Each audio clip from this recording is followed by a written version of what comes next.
ክብር ለጌታ ይሁን። አንድ አባት ሶስት ልጆቹን ይጠራቸውና እኔ ያረጀው ነው ከናንተ መካከል ግን ይሄንን ቤተሰብ እኔ ካለፍኩ በኋላ የሚያስተዳድር ማን እንደሆነ መለየት ፈልጋለሁ አላቸው። እና ሶስት ስሙኒ ሳንቲሞች ጠረጴዛ ላይ አስቀምጦ ይሄንን ስሙኒ ያንዳንዳችሁ አንዳንድ ውሰዱና ሄዳችሁ እኛ ምን እንኖርባትን እቺን ትንሽ ጎጆ የሚሞላ ነገር እስቲ በስሙኒው ገዝታችሁ ነው አለ። ከዛ የመጀመሪያው ልጅ ስሙኒውን አነሳና እንግዲህ በስሙኒ በዛ ያለ ነገር የሚገዛበት ጊዜ ከነበረ አስቡት፣ ድሮ ነው ማለት ነው ታሪኩ። ስሙኒን ይዞ ሄደ። ስሙኒን ማታቁ ካላችሁ 25 ሳንቲም ማለት ነው። እሺ እንደው የጀንዚዎች ካሉ ብዬን እና ስሙኒውን ይዞ ሄደ። ምን ልግዛ? የሆነ ነገር በገዛ ይሄንን አባቴ የሚፈልገውን ቤቱን የሚሞላ ነገር መግዛት አለብኝ ብሎ እያሰበ ወጣና ጭራሮ ተከምሮ የሆነ ቦታ የሚሸጡ ሰዎች አገኘና ኦኬ በዚህ ጭራሮ ይሄንን ገዝቼ ባመጣ ይሄን ጭራሮ ወስጄ ቤት ውስጥ በከተው ይሞላዋል አለ። ከዛ ገዝቶ ይዞ መጣ። ቤት ውስጥ ውጪ ሲያየው በስቶ ነበረ። ቤት ውስጥ አምጥቶ ግን ሲሞክረው ምንድነው ትንሽ ቦታ ነው የሸፈነችው እንጂ ጭራሮዋ ምንም ቤቱን አልሞላም። ከዛ ሁለተኛው ወንድም ቆይ እኔ ደግሞ የተሻለ ነገር ማድረግ እችላለሁ አለና ስሙኒውን ይዞ ወጥቶ ላባ የዶሮ ላባ የተከመረበት ቦታ አግኝቶ ከአንድ ሰው ገዛና ያንን የዶሮ ላባ ይዞ መጥቶ ቤት ውስጥ ምን አደረገው? በተነው። ሲበትነው ትንሽ ውል አለ፣ ትንሽ ቦታ ከቨር አደረገ። ከዛ በኋላ ግን ምንም ቤቱን አልሞላውም። ከዛ ሶስተኛው ልጅ ሁለቱን አይቷል። ትንሹ ነው። ቆይ አለና ስሙኒን ይዞ ሄደ። ምን ባረግ ይሻለኛል እያለ እያሰበ መንገድ ላይ ሲሄድ ምን ይመጣልታል? ለምን ሻማ አልገዛም አለ። ከዛ ሻማ ገዛ፣ ክብሪት ገዛ፣ አመጣና አባቱ ፊት ሻማዋን አበራት። ሻማዋ ስትበራ ምን አረገች? ሙሉ ቤቱን ብርሃኑ ምን አረገው? ሞላ። ከዛ አባትየው በጣም ተደሰተ በትንሹ ልጅ። ይሄው በቃ አንተ ነህ ምን የምታረገው፣ ቤተሰቡን የምታስተዳድረው አንተ ነህ።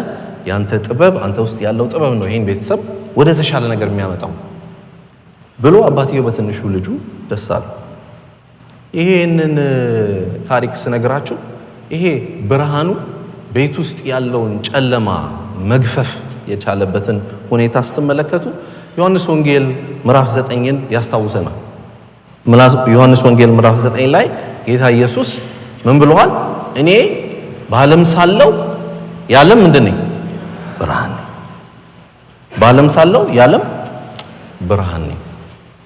በዓለም ሳለው ሲል ዓለም ውስጥ ምን አለ ማለት ነው? ብርሃን መሆን ያስፈለገበት ምክንያት ጨለማ አለ።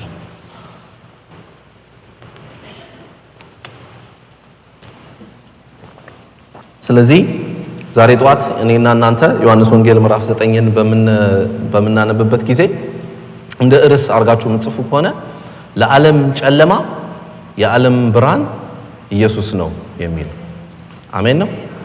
ለዓለም ጨለማ የዓለም ብርሃን ኢየሱስ ነው። ሃሌሉያ። ክፍሉን በምናነብበት ጊዜ ከዮሐንስ ወንጌል ስለሆነ ዮሐንስ ይህንን ወንጌል በሚሰጠን ጊዜ በጣም በሚገርም መልኩ የእግዚአብሔርን ቃል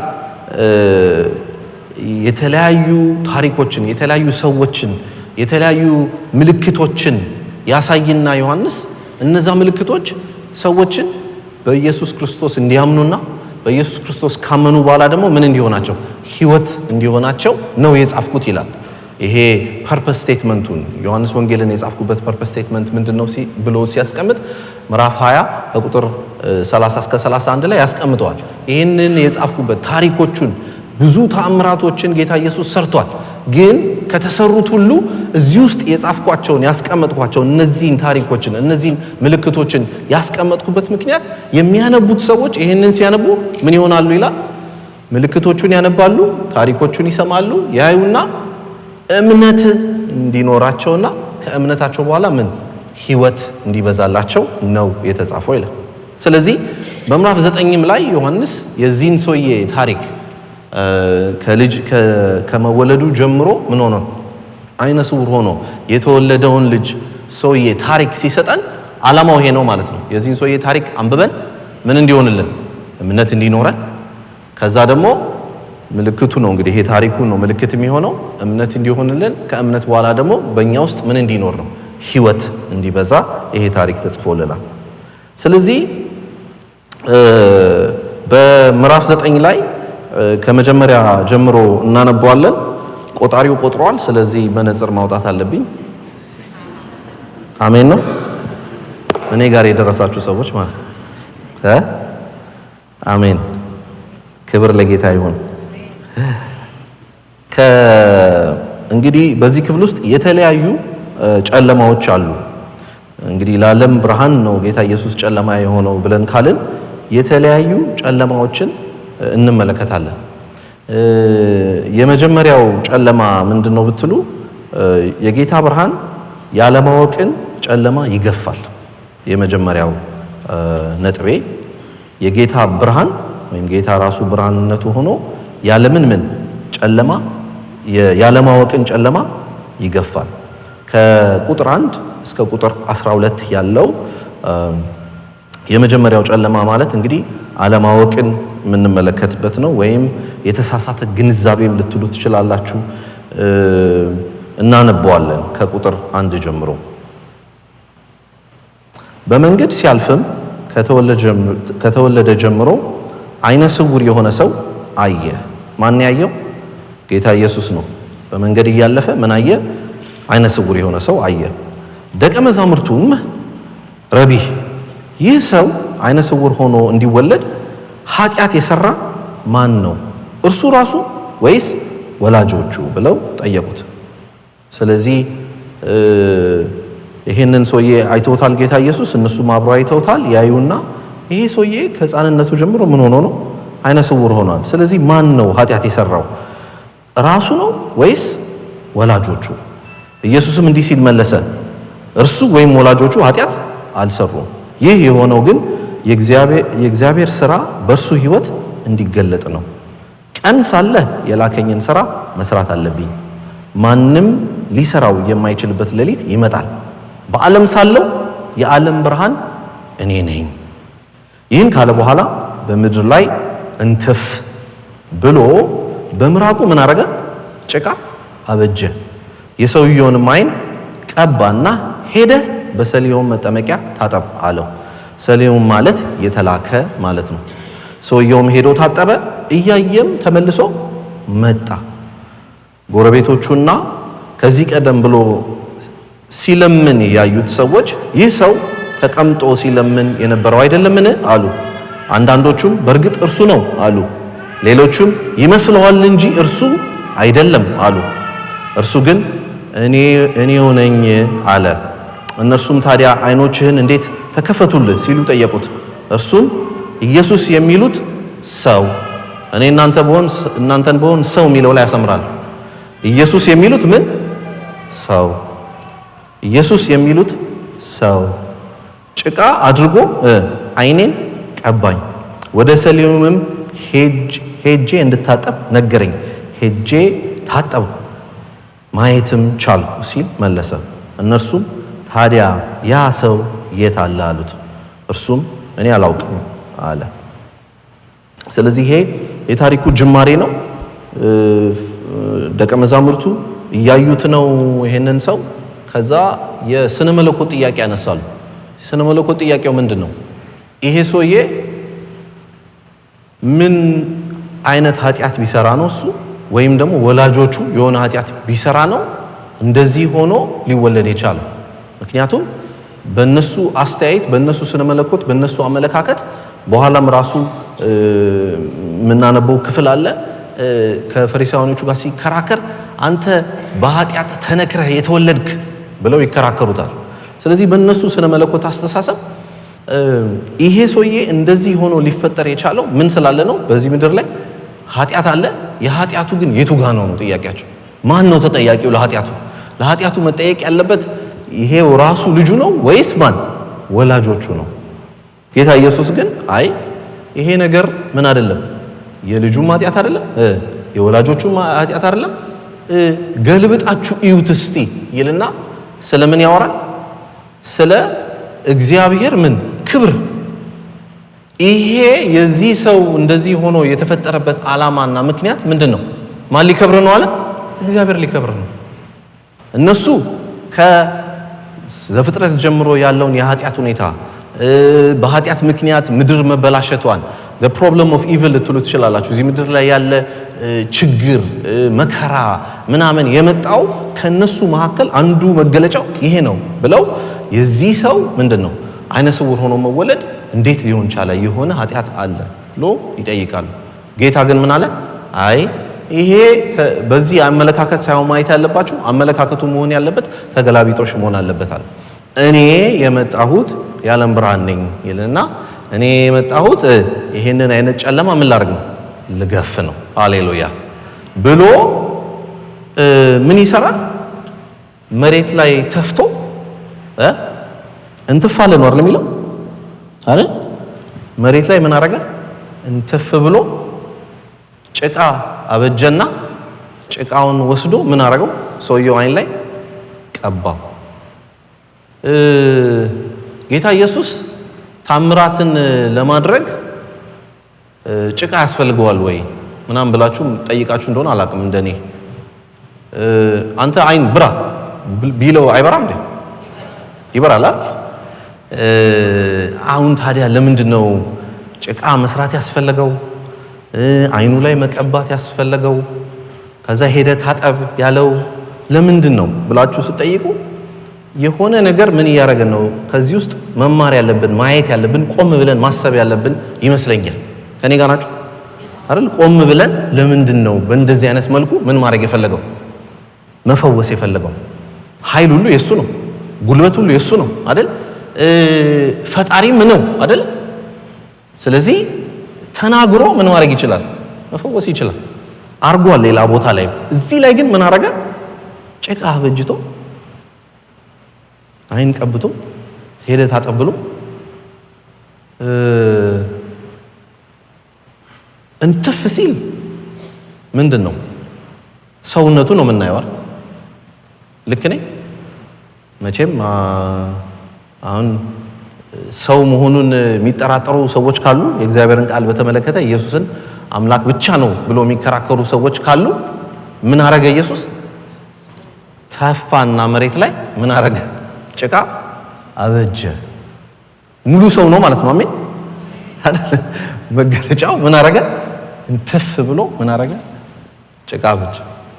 ከዛ ደግሞ ጭቃውን አንስቶ ምን አረገው? አይኑ ላይ ቀብቶ ሄደ ታጥበና አለ። ይሄ ሰውዬ ከልጅነቱ ጀምሮ ምን የለውም? አይን የለውም አይደል? ተወልዶ አይኑ የሆነ ችግር ተፈጥሮበት ከዛ አይኑ የታመመ አይነት ቢሆን እሺ። ይሄ ግን ከምንድን ነው? ከልጅነቱ ጀምሮ ምንድን ነው? አይኑ አይሰራም። ስለዚህ ጭቃውን ሲያበጅ ወደ ዘፍጥረት ወሰደኝ። እናንተን ከወሰዳችሁ አላውቅም። ዘፍጥረት ላይ ሰውን ሲያበጅ ጌታ ኢየሱስ እግዚአብሔር በምንድን ነው ያበጀው? ከአፈር ነው አይደል? እና አፈሩን ውሃ ጨምሮበት የሆነ ያበጀው ምናምን አላውቅም፣ ግን ከአፈር አበጅቶት ነው አይደል? ስለዚህ አይን ይሆን እንዴ ሰራለት ለሰውየው? አሜን። አይን ሰርቶ እየሰጠው ይሆን እንዴ? ስለዚህ ሙሉ ሰውነቱን ጭቃ ላይ መሬት ላይ ተፍ በማለቱን እንዳሳየ ጭቃውን ሰርቶ ደግሞ አይን ገጥሞለት ሄደ ታጥበና ደግሞ ሲለው ይሄውና አይን የሚፈጥረው አምላክ ሁለቱንም ባንድ የያዘው ክሪስቶሎጂ ነው። ይሄ የክርስቶስ ማንነቱን እየገለጠልን ይሆን? እኔ አስባለሁ። አሜን ነው። እሱ ሙሉ ምንድነው? ሰው ነው። ሙሉ ምንድነው? አምላክ ነው። ፍጹም ሰው ፍጹም አምላክ መሆኑን ከዚህ ክፍል በጣም ጌታ ኢየሱስ ይሄንን የፈጠረበት ይሄንን አድርጎ ታምራቱን ያረገበት ምክንያት ይሄንን ማንነቱን እንድናይ ይመስለኛል። እኔ ያደግኩት ክርስቲያን ቤተሰብ ውስጥ ነው እና ልጅ ሆኜ የተማርኩበት ትምህርት ቤት ከ1 እስከ 5 የተማርኩት መካነ ኢየሱስ 5 ኪሎ መካነ ኢየሱስ የመጀመሪያው መካነ ኢየሱስ ቤተክርስቲያን ነው አዲስ አበባ ውስጥ እዛ ውስጥ ነበርና ይገርመኛል ስንማር ልጆች ሆነን ቤተክርስቲያንን ግቢው ትምህርት ቤቱ ግቢ በቤተክርስቲያኒቱ ምንድነው ዙሪያ ነው እና ግቢ ውስጥ ያሉት ልጆች ምን ይፈቀድላቸዋል በተወሰነ ፕሮግራም የተያዘ መሬቱን መወልወል ማጽዳት ምናምን ይፈቀድልናል እና ካጸዳን ምሳቃ ቶሎ እናወጣለን ሰልፍ የምሳቃ ሰልፍ ሲኖር ምሳ ሰዓት ላይ ያጸዱ ልጆች በረፍት ሰዓታቸው ምን ማድረግ ይችላሉ ምሳ ሰዓት ላይ ያለው ሰልፍ ላይ ገብተን በብሬክ ከወለወልን ምሳ ሰዓት ላይ ምሳቃ ቀድመን እናወጣ ይፈቀድልናል እና እንደዛ ያረግን ነው ያደኩት ግን እዛው ትምህርት ቤት ውስጥ በጣም ይገርመኝ የነበረው የልጆቹ ጥበብ ይገርመኝ ነበር ይሄ ተማሪን ከተማሪ የማጋጨት ጥበብ የማደባደብ ጥበብ እና ምንድን ነበር የሚያደርጉት መሬት ላይ ሁለት ምራቅ ይተፋሉ እዚህ ጋር አንድ ይተፋሉ እዛ ጋር አንድ ይተፉና ከዛ ልጆቹን ጎን ለጎን ያስቀምጧቸውና እዚህ ጋር ያለውን ይሄ የሱ እናት ነች ይሄኛው ደግሞ የሷ እናት ነች እስቲ ምን ታረጋለህ ይሏቸዋል እና ተለቅ ያሉት ልጆች ናቸው ትንንሾቹ እንደዛ የሚያረጓቸውና ትንንሾቹ ያዩና እርስ በርሳቸው ለመጣላት ስለሆነ ቀስ ብሎ የዛኛውን ይነካበታል ሲነካበት አንተ ያንተ እናት ተረግጣ ዝም ትላለህ ይለዋል ከዛ ይሄኛው ሲለው ሁለቱ ምን ማድረግ ይጀምራሉ መደባደብ ይጀምራሉ እና ልጆቹ የሚደባደቡት በምንድነው ዝም ብሎ ትልልቆቹ በሚጫወቱት ጨዋታ ነው ዛሬ ደግሞ ማዘርስ ዴይ ነው እና እናት ሲነካበት ወንድ ልጅ ምን አይፈልግም ሜቢ እሱን ስስ ጎናቸውን እየነኩባቸው ነው እናቶችን ሁሉ እንኳን አደረሳችሁ ማለት ፈልጋሉ ለማዘርስ ዴይ ያለ እናቶች እዚህ አልደረስንም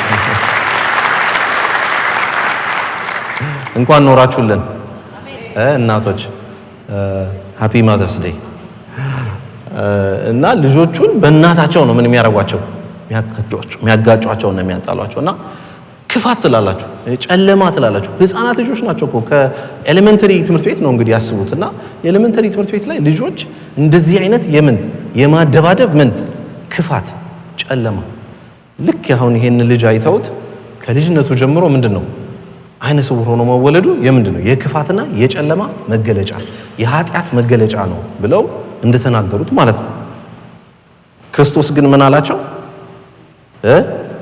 ይሄ የሆነበት ምክንያት ምን አይደለም እናንተ እንደምታስቡት ማንም ኃጢአተኛ እነዚህ ኃጢአተኞች ስለሆኑ ሳይሆን የማክብር እንዲገለጥ ነው የእግዚአብሔር ክብር እንዲገለጥ ነው ብሎ እኔ ምንድነኝ አለ የዓለም ብርሃን ነኝ አለ እና የዓለም ብርሃንነቱን አንድ ጨለማ ላይ ሲያሳይቶ ታዩታላችሁ ይሄ ያለማወቅ የተሳሳተ ትምህርቶችን ይዘው የተሳሳተ ግንዛቤ ይዘው ይሄ ሰው ኃጢአተኛ ነው እናትና አባቶች ኃጢአተኛ ነው የሚሉትን ይሄንን ስተት ክርስቶስ ብርሃን በመሆን ምን አረጋው ገፈፈው ይሄንን ጨለማ ይሄ ያለው ጨለማ ያለማወቅን ጨለማ እነዚህን ሰዎች ቻሌንጅ ሲያደርግ ታዩታላችሁ ቅድም ደግሞ አስምሩ ብያችሁ ነበር ይሄ ሰው ተፈውሶ ተመልሶ ሲመጣ ሰዎች አግኝተው ይጠይቁታል እንዴት ነው የሆንከው እንዴት ልትፈወስ ቻልክ ምናምን ሲሉት እሱ የገባውን ያህል በዛ ሰዓት መናገር ችሏል ምን አለ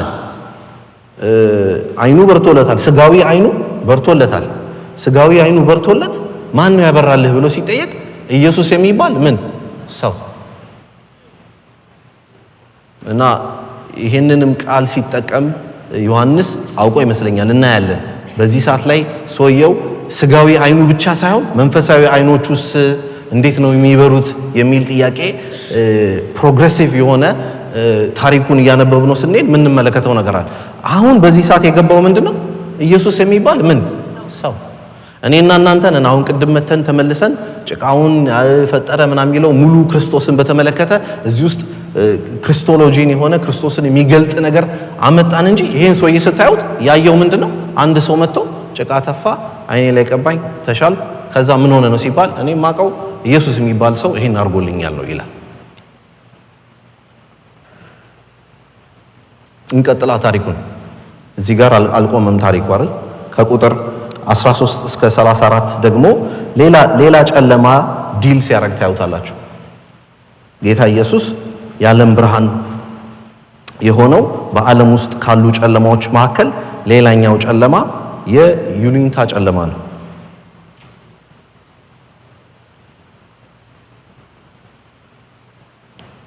የጌታ ብርሃን የይሉኝታን ጨለማ ይገፋል።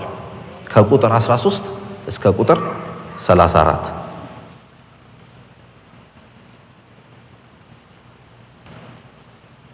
ቁጥር 13 ላይ እንዲህ ይላል፣ እነርሱም አይነ ስውር የነበረውን ሰው ወደ ፈሪሳውያን ወሰዱት። ኢየሱስ ጭቃ የሰራበት የሰውየውንም አይን የከፈተበት ቀን ሰንበት ነበረ። ስለዚህም ፈሪሳውያንም እንዴት ማየት እንደቻለ ጠየቁት። ሰውየውንም እርሱ አይኔን ጭቃ ቀባኝ፣ እኔም ታጠብኩ፣ ይኸው አያለው አላቸው። ከፈሪሳውያንም አንዳንዶቹ ይህ ሰው ሰንበትን ስለማያከብር ከእግዚአብሔር አይደለም አሉ። ሌሎች ግን ኃጢአተኛ እንዲህ ያሉትን ተአምራዊ ምልክቶች እንዴት ሊያደርግ ይችላል አሉ። በመካከላቸውም አለመስማማት ተፈጠረ። ፈውሱን ያደረገበት ቀን ምን ቀን ነበር?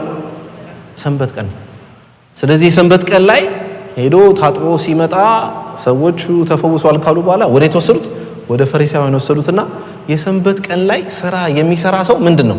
ኃጢአተኛ ነው ብለው ጌታ ኢየሱስን ምን አሉት? ይሄ ሰው ኃጢአተኛ ነው እንጂ ከእግዚአብሔር አይደለም ብሎ ፈሪሳውያን ጌታ ኢየሱስን ሲከሱ ታያላችሁ። በዚህ ሰዓት በሰንበት ቀን ምን ስላደረገ? ስለፈወሰ። በመካከላቸው ምን ሆነ? አለመስማማት ሆነ። ቁጥር 17 ላይ ስለዚህ አይነ ስውር ወደ ነበረው ሰው ተመልሰው አይንህን ስለከፈተው ሰው እንግዲህ አንተ ምን ትላለህ አሉት። ሰውየው እርሱ ነብይ ነው አለ። እኔ እናንተ በሆን አሁን ነብይ የሚለውን አሰምራለሁ። አታሰምሩ? እሺ ተውት።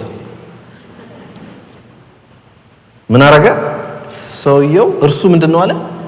ቅድም ሰው ነው ያለው ሰውዬ አሁን ደግሞ ምን አለ? ነብይ ነው አለ። አይሁድ ወደ ወላጆቹ ልከው እስኪያስጠሯቸው ድረስ ሰውየው አይነ ስውር እንደነበረና እንዳየ አላመኑም ነበረ። ሰውየው አይነ ስውር ሆኖ እንደሚታወቅ ሲለምን አዩት። ይሄ ሲለምን የነበረ ሰው ነው ምናምን እያሉ ስለ ሰውየው በምኩራብ ፊት ለፊት ተቀምጦ የሚለምን ሰው እንደሆነ ሁሉም ሰው ያውቃል። የሰፈር ሰው እንደው መልኩ ጠፋባቸው አይደል? አይኑ በርቶ ሲመጣ ግራ ገብቶ እሱ ነው አይደለም እያሉ እንደተከራከሩ፣ አሁን ደግሞ ፈሪሳውያን ማረጋገጫ ያስፈልገናል ብለው ማን እንጥራሉ? ወላጆቹ ካልመጡና ወላጆቹ ካልነገሩ አናምንም አሉ። ቁጥር 19 ላይ እነርሱ አይነ ስውር ሆኖ ተወልዷል የምትሉት ልጃችሁ ይህ ነውን ብለው ጠየቁ። ታዲያ አሁን እንዴት ሊያይ ቻለ አሏቸው። ወላጆቹም እንዲህ ሲሉ መለሱ፣ ልጃችን መሆኑን እና አይነ ስውር ሆኖ መወለዱን እናውቃለን። አሁን ግን እንዴት ማየት እንደቻለና አይኖቹ ማን እንደከፈተለት እኛ አናውቅም። ሙሉ ሰው ስለሆነ ስለ ራሱ መናገር ይችላልና እርሱን ጠይቁት። ኢየሱስን ክርስቶስ ነው ብለው የመሰከረ ሁሉ ከምኩራብ ምን ይደረጋል? እንዲባረር አይሁድ አስቀድመው ወስነው ስለነበር ወላጆቹ ይህን ያሉት አይሁድን ፈርተው ነው። ስለዚህ ወላጆቹ ሙሉ ሰው ስለሆነ እርሱን ጠይቁት አሉ። አይነ ስውር የነበረው ሰው ዳግመኛ ጠርተው አንተ ሰው እግዚአብሔርን ምን አክብር፣ ይህ ሰው ኃጢአተኛ መሆኑን እኛ እናውቃለን አሉት። ማን ነው ይሄ ሰው? ኢየሱስን። እርሱም ኃጢአተኛ መሆኑን እኔ አላውቅም፣ ነገር ግን አይነ ስውር እንደነበርኩ አሁን ግን እንደማይ ይህንን አንድ ነገር አውቃለሁ አለ። እነርሱም ምን አደረገልህ? እንዴትስ አይንን ከፈተ ብለው ጠየቁት። እርሱም አስቀድሜ ነገርኳችሁ፣ አላዳመጣችሁኝም። ለምን እንደገና መስማት ፈለጋችሁ? እናንተም ደግሞ ደቀ መዛሙርቱ ልትሆኑ ትሻላችሁን? እናንተም የሚለውን አይታችሁታል። እናንተም ደግሞ ደቀ መዛሙርቱ ልትሆኑ ትሻላችሁ እንጂ አለ። ከዚያም በኋላ በእርሱ ላይ የስድብ ናዳ በማውረድ እንዲህ አሉት፣ የዚህ ሰው ደቀ መዝሙር አንተ ነህ፣ እኛስ የሙሴ ደቀ መዛሙርት ነን። እግዚአብሔር ሙሴን እንደተናገረው እናውቃለን፣ ይህ ሰው ግን ከየት እንደመጣ እንኳ አናውቅም። ሰውየንም እንዲህ ሲል መለሰላቸው፣ እናንተ ከየት እንደመጣ አለማወቃችሁ የሚያስደንቅ ነው። ይሁን እንጂ እርሱ ዓይኖቼን ከፈተልኝ፣ እግዚአብሔር የሚሰማው የሚፈራውንና ፈቃዱን የሚያደርገውን እንጂ ኃጢአተኞችን እንደማይሰማ እናውቃለን።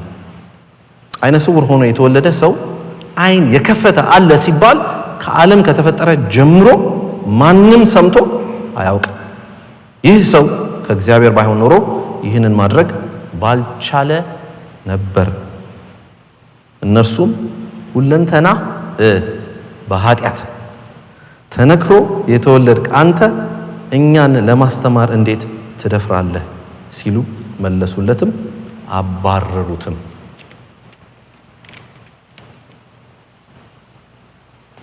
ይህ ሰው በፈሪሳውያን ፊት ለፊት መጣ። በፈሪሳውያን ፊት ለፊት አምጥተው እስቲ ምን አድርገን አሉት፣ አስረዳን፣ እንዴት ነው የተፈወስከው? እንዴት ነው ይሄ ሊሆንልህ የቻለው ብለው ጠየቁት። እኔ ማቀው የተደረገለትን መሰከረ፣ ተናገረ። እኔ ያየሁት ይሄንን ነው አለ።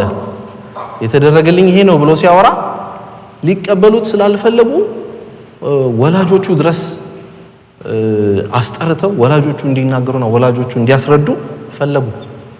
በዛች ክፍል ስትመለከቱ ምን ይላቸዋል? እኔ ማቀው እንግዲህ እንደዚህ አይነት ነገር ሊሰራ ከቻለ ነብይ ሳይሆን አይቀርም ብሎ ተናገረ። የሚደንቀኝ ግን የይሉኝታቸውን የምትመለከቱት የማንን ነው? የቤተሰቦቹን፣ የወላጆቹን ምን ይሉኝታ በባህላችን ጥሩ ነገር አለው። ደግሞ እዚህ ጋር ደግሞ ስትመለከቱት በመጥፎነት ደግሞ ትመለከቱታላችሁ። ምን አይነት መጥፎነት?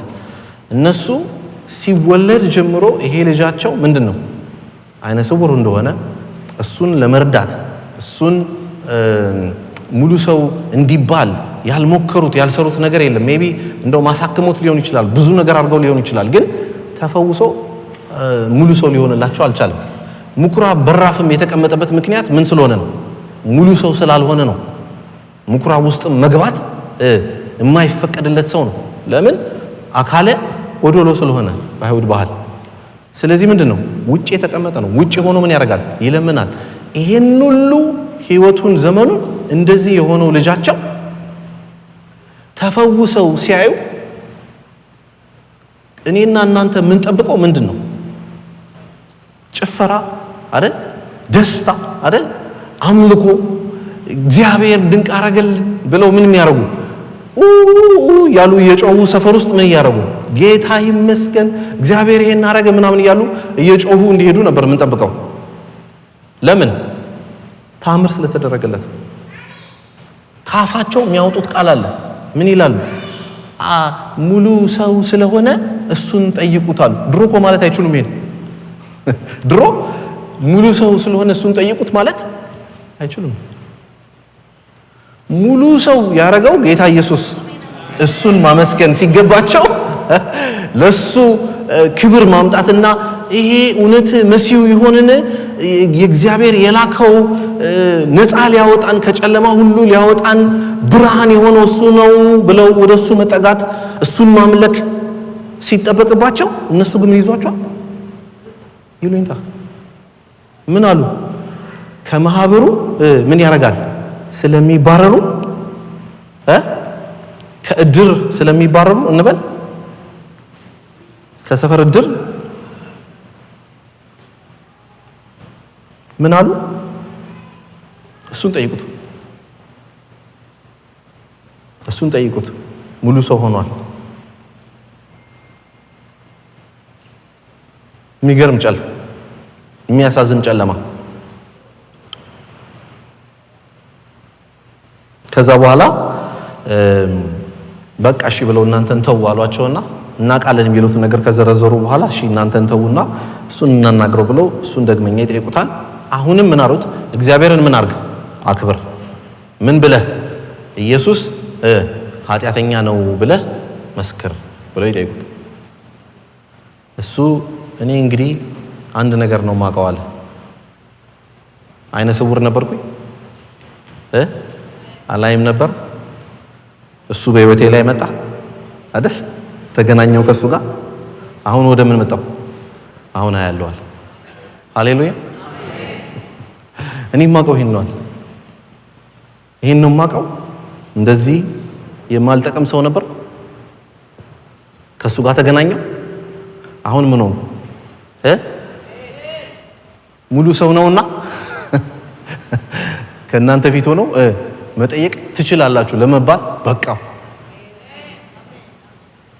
ይሄን የገባው ሌላ ዲፕ ቲዮሎጂ ምናምን አልገባው። የገባው ምንድነው? በሱ ህይወት ውስጥ ጌታ ሲመጣ የሰራው ስራ ምን አረገው? ይሄንን ነገር ለመናገር አስቻለ። ሃሌሉያ። ከዛ ምን አላቸው? ነገርኳችሁ፣ ቅድም ነግሬያችኋለሁ። ደግማችሁ ለምንድን ነው የምትጠይቁኝ? ደግማችሁ የምትጠይቁኝ እኮ ምን ይመስላል አላቸው። እናንተም አይደል የሱ ምን ደቀ መዛሙር መሆን ትፈልጋላችሁ አለ። እናንተም ሲል ምን ማለቱ ነው? እኔ አሁን የፈለኩት ነው እንዴት ነው መከተለው ብዬ ማለት እያለ ነው አይመስላችሁ? የቱ ጋር አግኝቼው ምን ላርግ? ህይወቴን ልሰጠው፣ ልከተለው፣ ለሱ ልኖርለት ምን ወስኛለሁ። እናንተም ደጋግማችሁ የምትጠይቁት እንደኔ ምን ደቀ መዝሙሩ ልትሆኑ ፈልጋችኋል ማለት ነው እያላችሁ ነው። ለዛ እኮ ነው ምን አረጉበት ይላል? የስድብ ናዳ አወረዱበት ይላል። እኛ የማደቀ መዝሙር ነን አሉ የሙሴ።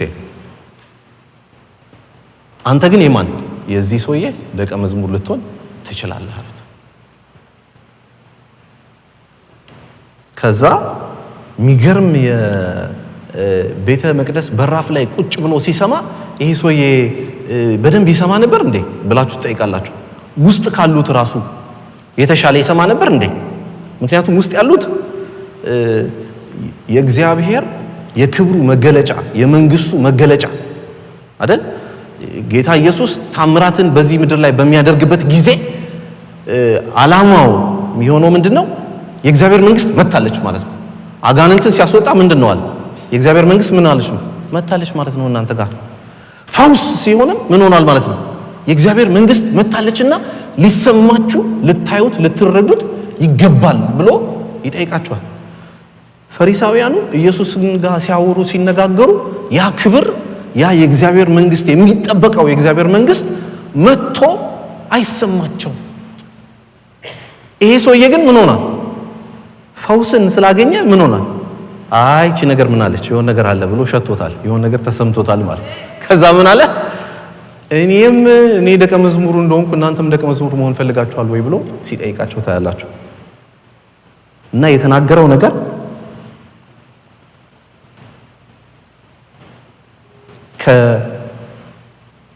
ከምድር ከተፈጠረበት ጊዜ ጀምሮ አለ አይደል? ምን ከተፈጠረበት ጊዜ ጀምሮ? ዓለም ከተፈጠረበት ጊዜ ጀምሮ አይነ ስውር ሆኖ የተወለደን ሰው አይን የከፈተ አለ ሲባል ሰምቶ አይታወቅም አለ። ሃሌሉያ። ይህንን አድርጎ የሚያውቅ ሰው የለም። የፈወሰ ሰው ሊኖር ይችላል፣ ጠብታ አድርጎ ወይም ሐክሞ ሊሆን ይችላል something። ግን ከመጀመሪያ ጀምሮ አይን የሌለውን ሰው ምን አይን ያለው ለማድረግ የቻለ ሰው አይቼ ሰምቼ አላውቅም ብሎ ስለማን የተናገረ ነው ማለት ነው? ቅድም ያወራነውን ጭቃ የቀባውን ትፍ ብሎ ጭቃ ሰርቶ የሰራውን ሰው ክርስቶስ ነው እያለ ይመስለኛል። አሜን። የእግዚአብሔር ልጅ ነው እሱ፣ የዓለም አዳኝ ነው እሱ፣ እግዚአብሔር ነው፣ መሲሁ ነው እያለ እዛ የገባውን ያህል ምንድነው አለ? ቅድም ሰው ብሎ ነበር፣ አሁን ምን አለ? አሁን ደግሞ ነብይ ሳይሆን አይቀርም እያለ ሃሌሉያ እየታየው እየጨመረለት እየመጣ ይመስላችሁ? የእግዚአብሔር ስም የተመሰገነ ይሁን። ቅድም እንዳልኳችሁ ያደኩት ክርስቲያን ቤት ነው ብያችኋለሁ እና ከመዝሙር እየሰማን ቅድም የዘመርናቸው መዝሙሮች አሁን በልጅነቴ ወንበር እየወለወለን ስንዘምረው የነበረው በመጽሐፍ እየከፈተን ስንዘምራቸው የነበሩ መዝሙሮች ነውና ወደ ልጅነቴ የመለሳችሁ ኢንኳየሮች ጌታ ይባርካችሁ፣ እግዚአብሔር ይመስገን። እና ልጅ ሆነን የእግዚአብሔርን ዕውቀት ተጨምሮብን አድገን ተኮትኩተናል፣ አድገናል። የተወሰነ ያህል እድሜ እየጨመረ ከፍ እያልኩ ስመጣ ወደ ዩኒቨርሲቲ ልገባ አካባቢ ነው የመሰለኝ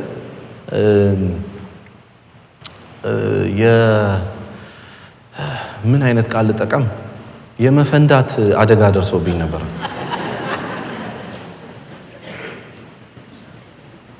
እና የመፈንዳት አደጋ ስላችሁ ጎማ በሁለት መንገድ ይፈነዳል። የመኪና ጎማ ማታ አቁማችሁት ጧት ስትመጡ ጎማው ተኝቶ ከተገኘ ሰው መጥቶ ምን ይላችኋል? ጎማው ፈነዳ ይሏችኋል አይደል? ቀስ ብሎ ፈንድቶ ማለት ነው። ሌላው ደግሞ መንገድ ላይ እየነዳችሁ እየሄዳችሁ መንገድ ላይ ብሎ ምን ያደርጋል? ይፈነዳል። የኔ ሁለተኛው አይነት ነው። ሁለተኛው አይነት መፈንዳት ነው። እና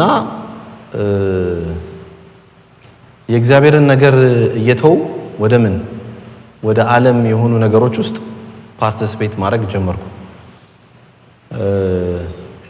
እግዚአብሔርን ደስ እንደማያሰኘው አውቃለሁ። ለምን? በልጅነቴ ምን ሆኗል? ልክ እንዳልሆነ ታወቃለሁ።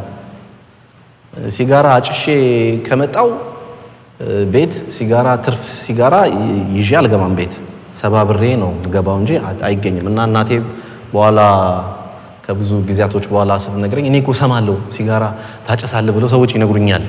እና ግን በጥቼ ቦርሳን መፈተሽ ቁምሳጥን መፈተሽ አላገኝም። ምንድነው ሰው ይለኛል። ማመን ግን ተቸገርኩ። ኤቪደንስ አጣው ትለኛለች በኋላ ነው እና እኔ እንግዲህ ያደኩበት ቤትና ያለበት ኢንቫይሮንመንት ስለማከብር ይሄን ቤት ምን አላረግም ወይም ስህተት እንደሆነ ስለማቅ ምን አረጋለሁ? ሰባብሬ ነው እንጂ ቤት ውስጥ ይዤ አልገባም። እናንተ የዳንኤልን መጽሐፍ ስታነቡ ራሳችሁን ከዳንኤል ጋር ታገናኛላችሁ እንዴ? ዳንኤል ነው የዳንኤል እንደ ዳንኤል ምናምን እያላችሁ የዳንኤል መጽሐፍ ደስ እያላችሁ ስታነቡት እንደ ዳንኤል ብሆን ወይ በነ ሲድራቅ ሚሳቅ አብድናጎ እንደነሱ ብሆን ምናምን እያላችሁ ከሆነ ያነበባችሁት በጣም ደስ ይላል። እኔ ሳነበው እንደ ናቡከደነጾር ነበር ራሴን ማነጻጽረው። ምክንያቱም ናቡከደነጾር 7 ዓመት ምን በልቷል? ጫት ስቅም ማለት ነው። 7 ዓመት ጫት ስቅም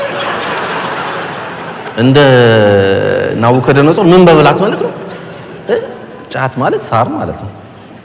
7-8 ዓመት እግዚአብሔር ምን በቃ ለፍላጎት አሳልፈ ይሰጥቻለሁ ሂድ ብሎኝ ማን አምላክ እንደሆነ ማን ሊከበር እንደሚገባው እስከሚገባ ድረስ ቤቴ ውስጥ አድገህ አልፈልግም ብለህ ከሄድክ ይሄው ልሂድ ተባልኩና ሳር ስግጥ ኖርኩ። ያንን ጫት ደግሞ ምርቃናውን ለማጥፋት ደግሞ ቀጥሎ ሌላ ስቴፕ አለ። መጠጥ አለ። አዲክሽን ይመጣል። የሲጋራ አዲክሽን፣ የሐሽሽ አዲክሽን፣ በጣም ብዙ እንደዛ ነገሮች ውስጥ ምን ሆነ? ህይወቴ ወደዛ የተበላሸ ነገር ውስጥ ገባሁ። ያሳዝናል። እና በዛ አይነት ህይወት ውስጥ እየተመላለስኩ የነበርኩበት ጊዜ ላይ እውነቱን አውቀዋለሁ፣ ግን ምን አደርጋለሁ? አልፈልግም ብዬ ነው ወደዚህ ማለት። አንዳንድ ጊዜ እንደውም የአክስቴ ልጆች እህቴ፣ ወንድሜ ምናምን አብረን ስናወራ ከመጽሐፍ ቅዱስ እነሱን ግራ አጋባ ነበር። ለምን መሰላችሁ? የኃጢአቱን ኑሮ ለመኖር እንዲመቸኝ ከየት ነው ማመጣው? ከእግዚአብሔር ቃል የፈለኩትን አውጥቼ ምን አደርጋለሁ? ግራ አጋባቸው ነበር። አንዱ ግራ ማጋባበት መንገድ ምንድን ነበረ? ይሄ ህይወት የምኖረው እግዚአብሔር የወሰነው ህይወት ነው። እኔን እንዲህ እንደሆን ምን አድርጎኛል? መርጦኛል፣ ወስኖኛል። የኔ ህይወት ምንድን ነው? ይሄ ነው እልና ከመጽሐፍ ቅዱስ ላስረዳችሁ እላችኋለሁ። ኧረ እባክህ አንተ ሰውዬ ምናምን ይሉኛል። ግን ላስረዳ ብዬ ይሁዳን ታውቁታላችሁ አይደል? ይሁዳ እኮ በብሉይ ኪዳን ምን ተደርጎበታል? ተተንብየውበታል። ምን በ30 ብር የሆነ ደቀ መዝሙሩ የሆነ ብቻ ማን እንደሚሸጠው ጌታን የሚሸጠው መሲሁን የሚሸጠው አለ። ስለዚህ ተተንብዮበታል እና ምን አረገ? የተተነበየበትን ኖራ።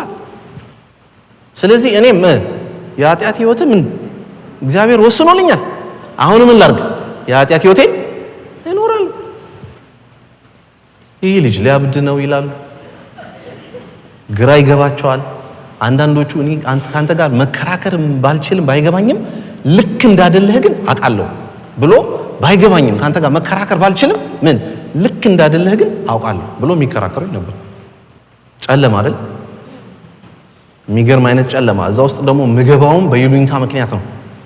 ፒር ፕሬሸር፣ ጓደኞች ና ይሉኛል፣ ይጠሩኛል፣ እንፈልጋለን፣ ጨዋታ አውቃለሁኝ፣ በኋላም ካገኛችሁኝ እንጫወታለን፣ በኋላ እንጫወታለን እና ደስ ይላቸዋል። እና ጫቱ ላይ ቁጭ ሲሉ የሚወራ ወሬ ምንም ይሆን ና ሲሉኝ እምቢ አልልም።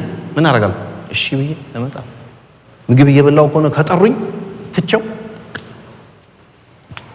ወደ እነሱ ነው። እና እንደዛ የጠሩኝ ሰዎች ናቸው ተጠያቂ ለማለት አይደለም። የራሴ ውሳኔ ነው። የራሴ ምንድን ነው? እግዚአብሔርን አለመታዘዝ ነው። የራሴ ፕራይድ ናቡከደነጾር እኮ ምንድን ነው? ፕራይዱ ነው አይደል? እንደዛ ያደረገው እግዚአብሔርን አልታዘዝም ብሎ የእግዚአብሔርን ነገር አልፈልግም ብሎ ምን አደረገ? በራሱ መንገድ ለመሄድ ፈለገ። እግዚአብሔር ግን መልካም ነው። አሜን ነው። ምክንያቱም በዛ አይነት ህይወት ውስጥ እየተመላለስኩ እንኳን ያለው ህይወቱ ምን የሚያደርገኝ ጀመረ? ያስጠላኝ ጀመረ እና ጠላሁት። መሸሽ ጀመርኩ። ወላጆቼን ይሸሻለሁ፣ እናቴን ይሸሻለሁ፣ እህቴን ወንድሞቼን ይሸሻል። ልብስ ይሸታል አይደል? ትደበቃላችሁ። የማይሆን ነገር ህይወቱን መጥላት ጀመርኩት። ስልችት ሲለኝ የሆነ ጊዜ ዩኒቨርሲቲ ተማሪ ሆኜ እያለ አንዱ ጓደኛዬ ይሄ ቅድም ያልኳቸው መካነ ኢየሱስ ትምህርት ቤት እሱም እዛ ተምሯልና ለምን አንሄድም? የገና ፕሮግራም አለ እንሂድ ይለኛል። ሲለኝ ትምህርት ቤቱ አለ እንዴ? አሁንም እስቲ እንሂድ ምናምን ሄድን። ስንገባ ድሮ ትምህርት ቤት ውስጥ እየዞርን የምናወለውለውን ቸርች ውስጥ ገብቼ አየሁኝ። ግቢ ውስጥ ስንሽከረከር የምንዘምረውን መዝሙር ምን አረገ? ውስጤ መምጣት ጀመረ። ያለውበትን ህይወት ምን ጠልቼዋለሁ። ከዛ የሆነ ነገር ከውስጤ ምን መጣ?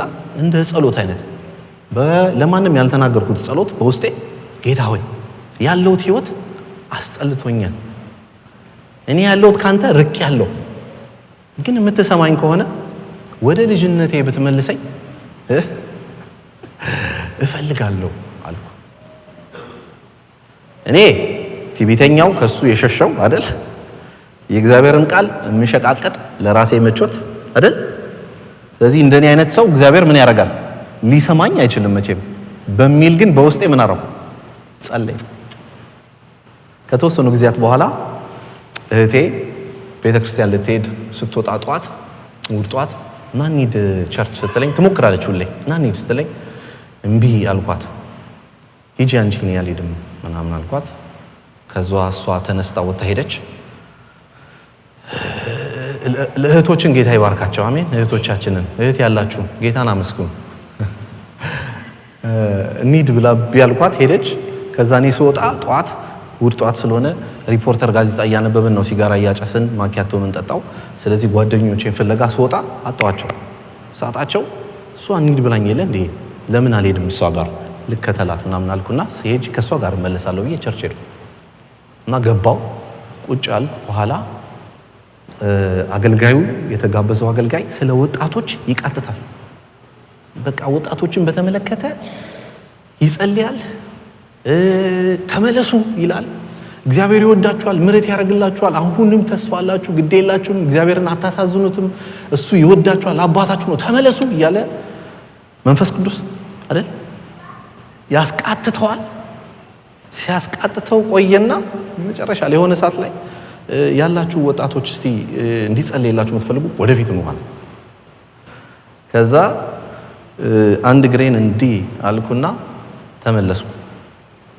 ከጎኔ ያለች ልጅ አይታኝ ነካ አርጋኝ ፈርተ ነው አለችኝ። ኧረ እኔ አልፈራም አልኳት።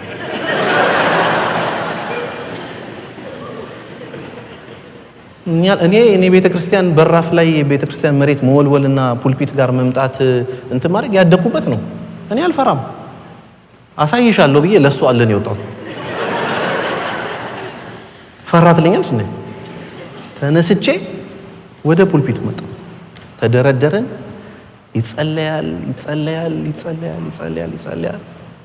እኔ ላይ ሲደርስ እጁን ጫነና ኤሌክትሪክ ይንዘረው ምን ያድርገው እኔ አላውቅም፣ ግን አቆመ። እግዚአብሔር ይመስገን እዚህ ጋር ስለመጣችሁ በጣም ደስ ይላል፣ ግን አሁን ተመለሱ አለ። አንዳንዶቻችሁ የምታደርጉት እያወቃችሁ ነው። የእግዚአብሔር መንፈስ የሚናገረኝ ቤት ውስጥ አድጋችሁ እግዚአብሔር ላይ የተበታችሁ ሰዎች ናቸው አንዳንዶቻችሁ እዚህ ውስጥ ብሎ እኔን ፊት ለፊት አላለም። ከግሩፑን ወደ ኋላ ያደረገው ግን ስለ እኔ ነው የሚያወራው። እና በቃ መጣ አልኩኝ። አሁን ሊገለጥ ነው እግዚአብሔር ብዬ ትንስል ከቁጣ ይልቅ ያንን ነገር ከተናገረ በኋላ መልእክት አለኛል። እና መልእክቴ ከናንተ ከዚህ ከወጣችሁት ወጣቶች መካከል አንዱ ወጣት እንዲህ ብለሃል፣ ያለውት ህይወት አስጠልቶኛልና ወደ ልጅነቴ መልሰኝ ብለህ የጸለይክ ወጣት አለ እዚህ ውስጥ።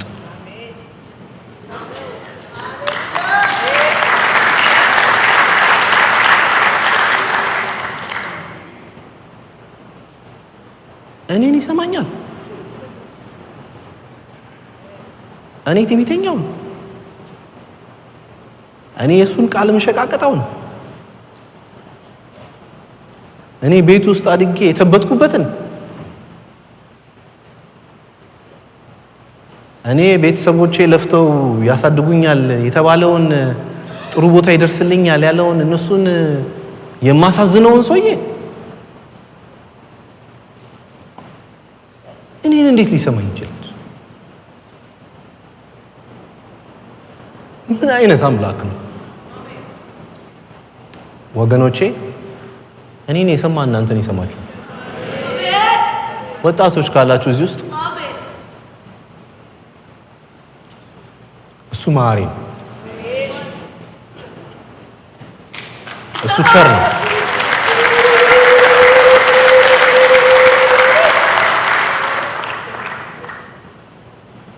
ከዛ በኋላ ሰዎች ሲጠይቁኝ እንደዚህ ልጅ ነው እንደዚህ ሰውዬ ነው መመልሰው።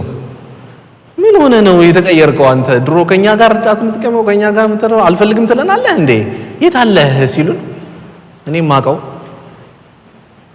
የማልጠቅም በእግዚአብሔር ላይ የሚተብት ሰው ነበር። እሱ ልክ ናትናኤልን አንተ በዛፍ ስር ውስጥ በምን ስር ነው ያገኘው አለው። ሰማው አይደል ያለው እስራኤል ንጹህ ሰው ነህ አንተ ብሎ ያለው እና ከስር በታች ሰምቼሃለሁ ያለው ሰማኝ ነው፣ ሌላ ነገር የለም። ምን እያደረገ እንደነበር ናትናኤል አላውቅም። እኔ ግን ውስጤ የነበረውን የጠላሁትን ላይፍ ስታይል ስናገረው በውስጤ የተናገርኩትን የሚሰማ አምላክ መሆኑን እግዚአብሔር አሳየ። ተገናኘኝ ማለት ነው። እግዚአብሔር ምሕረት አረገልኝ። አሁን ለክብሩ መጠቀሚያ አሜን።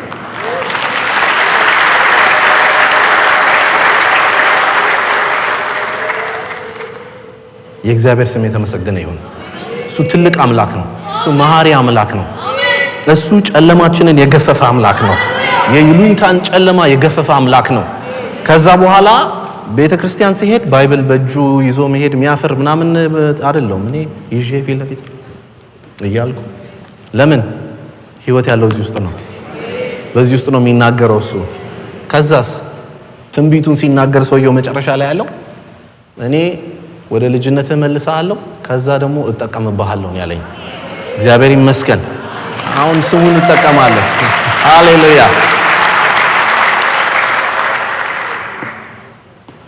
የእግዚአብሔር ስም የተመሰገነ ይሁን። ሶስተኛው የጌታ ብርሃን የሚገፋው ጨለማ የትኛውን ጨለማ ነው? ሶስተኛው ጨለማ የሃይማኖተኝነትን ጨለማ ነው የምናገኘውም ከቁጥር 35 እስከ 41 ያለውን የመጨረሻውን ክፍል ስናነብ ነው። ቁጥር 35 ላይ እንዲህ ይላል፣ ኢየሱስም ሰውየውን እንዳባረሩት ሰማ። ባገኘውም ጊዜ በሰው ልጅ ታምናለህን አለው። የቅድሙን ክፍል ስናነብ ለጌታ ለኢየሱስ ስለተናገረ ለሱ ደቀ መዝሙርነትን ስላወራ ምን አረጉት ይላል? እናትና አባቱ መባረር ፈርተዋል። እሱ ግን ኢየሱስ ምን ነው እያለ ማለት ነው። ኢየሱስ መሲህ ነው፣ ክርስቶስ ነው እያለ ነብይ ነው ማለት ስለጀመረ ምን አረጉታል? አባረሩት። ስላባረሩት መባረሩን ማን ሰማ ይላል? የሚከታተል ጌታ ደስ አይልም? ጀምሮ ማያቆም ጌታ ደስ አይልም? ለኩሶታል እኮ ሰውየውን። ወደ ምን ሰውየው ራሱ አንድ ቴዎሎጂ ይሆናል፣ የሚንቀሳቀስ ቴዎሎጂ። አሜን። ምክንያቱም ምን አረገው? ፈውሶ ሄደ ታጥበን አለው። ታጥቦ ተመልሶ መጣ። የጥያቄ ማት ይመጣል፣ ይጠይቁታል። ጥያቄ አንተ ካድ፣ እሱ ኃጢአተኛ ነው በሊሉታል። ቆሞ ይናገራል። ምን ይላል? መጨረሻ ላይ ምን አረጉት? አባረሩት። ሲባል ማን እየጠበቀ ነው? እሱ ጌታ ኢየሱስ ነው። ሲባረር ምን አረገው? ተቀበለው። ሃሌሉያ። እንዲህም አለው፣ ባገኘውም ጊዜ በሰው ልጅ ታምናለህን አለው። ሰውየው ጌታዬ አምንበት ዘንድ እርሱ ማን ነው ሲል ጠየቀው። ኢየሱስም አይተኸዋል፣ አሁንም ካንተ ጋር የሚነጋገረው እርሱ ነው አለው። ሰውየውም ጌታ ሆይ አምናለው አለ፣ ሰገደለት።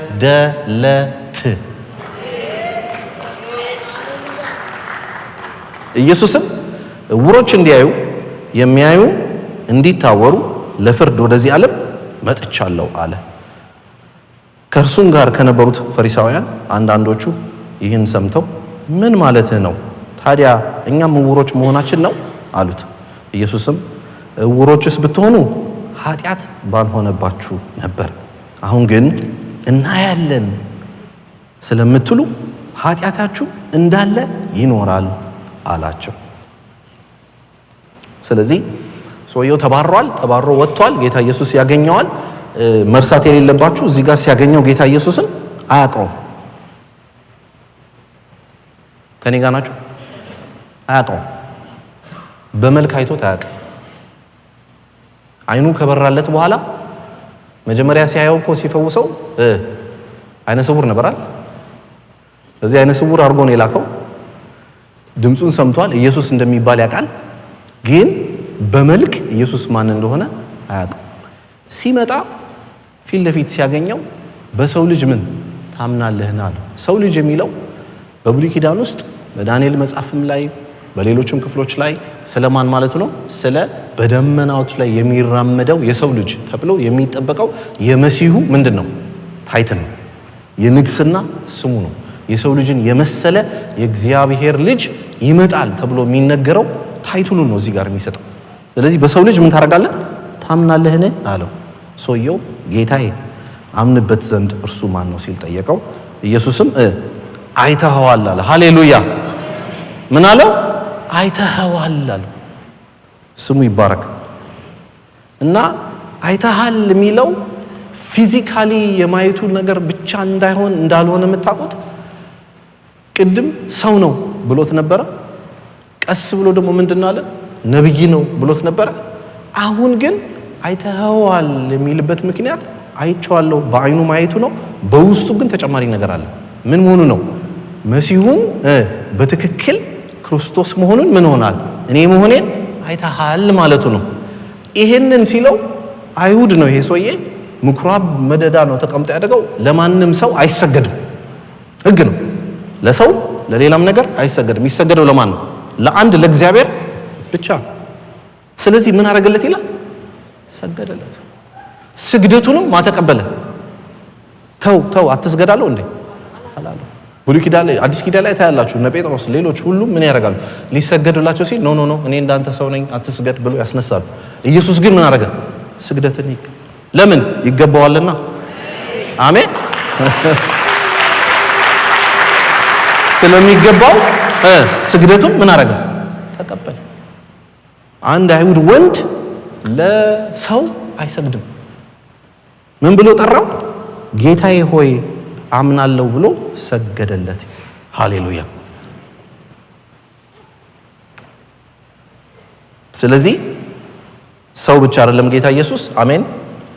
ነቢይ ብቻ አይደለም ጌታ ኢየሱስ። ማን ነው እሱ? የእግዚአብሔር ልጅ ክርስቶስ ኢየሱስ ነው። አመነለት፣ ምን አረገ? ሰገደለትም።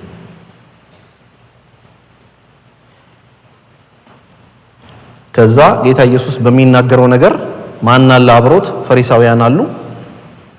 እውሮች እንዲያዩ የሚያዩም እንዲታወሩ ለፍርድ ወደዚህ ዓለም መጥቻለሁ። ስለዚህ ፈሪሳውያኑ በዚህ ሰዓት ላይ ስለ ፊዚካል ነገር እያወራ እንዳልሆነ ምን ሆኗል? ገብቷቸዋል። ስለዚህ ምን ይላል? አሁን የምትናገረው እኛን ነውን ብለው ይጠይቁታል። ቅድም እንዳልነው ኢየሱስ የእግዚአብሔር የመንግስቱ መገለጫ መሆኑን ሊሰማቸው ሊያውቁ እንደ አይሁድ የእግዚአብሔር ፕሬዘንስ እሱ ራሱ አምላክ መሆኑን ሊሸታቸው ይገባ ነበረ። እነሱ ግን አልገባቸው። ልክ እንደ ማነው ጴጥሮስ አሳ አጥምድ ሲያጠምዱ ሞክረው ሌሊቱ ሙሉ ሞክሮ አቅቷቸው ከዛ ጌታ ኢየሱስ በዚህ በኩል መረብህን ጣል ሲለው አይ እኛ ሌሊቱ ሙሉ ለፍተናል አንችልም የለም አሳ ምናምን ብሎ ሲለው አይ ግድ የለም ብሎ ሲለመነው እሺ በስምህ ምን አደርጋለሁ እጥላለሁ አለና ገብቶ ሲጥል በፉጨት ይሁን በምን እንደተጠራ ያቅም አሳዎች ሁሉ ምን መተው ገቡ አይደል? ልክ ያ ተአምር ሲሆን ጴጥሮስ ምንድን ያለው? ቀና አለና ወደ ጌታ ኢየሱስ አየውና ምን አለ? እኔ ኃጢአተኛ ነኝና ከኔ ራቅ። ምን ተሰምቶታል ማለት ነው? ይሄ ነገር በዛ ሰዓት ላይ የእግዚአብሔር መንግስት መገለጫ ምክንያት የሆነውን ኢየሱስ ክርስቶስን በዛ ሰዓት ላይ ያ ክብር ማለት ተሰምቶታል ጴጥሮስ። ልክ ኢሳይያስ እግዚአብሔርን አየሁትና ኃጢአተኛ ሆንኩ ምናምን እያለ በብሉይ ኪዳን ላይ እንደፈራ ሁሉ ትክክለኛ የሆነ ምን ፍርሃት ጴጥሮስ ላይ መጥቷል። እነዚህ ፈሪሳውያን ግን ምን የለባቸው? ምንም ፍርሃት። በሃይማኖተኝነት ምን ሆኗል? ደንዝዘዋል። በሃይማኖተኝነት ከመደንዘዛቸው የተነሳ እነሱ ሲጠብቁት የነበረውን መሲህ ምን ሆኗል? ሊቀበሉት፣ ሊያዩት፣ ሊያውቁት አልቻሉም። ስለዚህ ምን ሆናችኋል ይላል? እውራን ሆናችኋል ይላል። የማያዩት እውሮች እንዲያዩ፣ የሚያዩትም ደግሞ ምን እንዲታወሩ። ምኑ ነው የማያዩት? ፊዚካሊ ሳይሆን የመንፈሳዊ እውርነት ነው እዚህ ጋር የሚያየው። የመንፈሳዊ አይኖቻቸው መብራት ማለት ነው። ይሄ ሰው መንፈሳዊ አይኖቹ ስለበሩለት ማንን አወቀው? ኢየሱስ ክርስቶስ መሆኑን መለየት ቻለ። ስለዚህም ኢየሱስ ምን አለ? እውሮችስ ብትሆኑ ኃጢአት ባልሆነባችሁ ነበር። እውሮች ብትሆኑ እና ባታቁ መንፈሳዊ ነገሩን ማወቅ ባትችሉ ኃጢአት ባልሆነባችሁ ነበር። ግን እናንተ እናያለን፣ መንግስቱ ይታየናል፣ እናውቃለን፣ የእግዚአብሔርን እውነት አሁንም ድረስ እናውቃለን ስለምትሉ ምን ሆናችኋል አላቸው? እውሮች ሆናችኋል ብሎ ቻሌንጅ ያደርጋቸዋል። ስለዚህ ኢየሱስን መሲህ መሆኑን ኢየሱስን የእግዚአብሔር ልጅ መሆኑን በዚህኛው ክፍል ላይ እንመለከታለን። ጨለማውን ደግሞ ምን እንዳደረገ፣ የትኛውን ጨለማ? የሃይማኖተኝነትን ጨለማ እንደገፈፈ እንመለከታለን። በምዕራፍ 9 ውስጥ ያየነው ታሪክ ስንጠቀልለው ይህን ይመስላል። የጌታ ብርሃንን ጌታ መንፈሳዊ አይኖቻቸውን ምን አረገ? መንፈሳዊ አይኖቹን ማብራት የቻለበት ምን አይነት ጨለማዎችን በመግፈፍ ነው? የመጀመሪያው ጨለማ ያለማወቅን ጨለማ፣ ሁለተኛው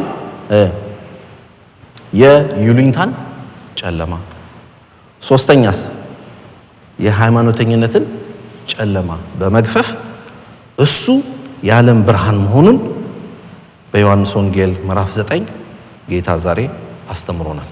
ስሙ የተባረከ ይሁን። እግዚአብሔር ስሙ ከፍ ይበል።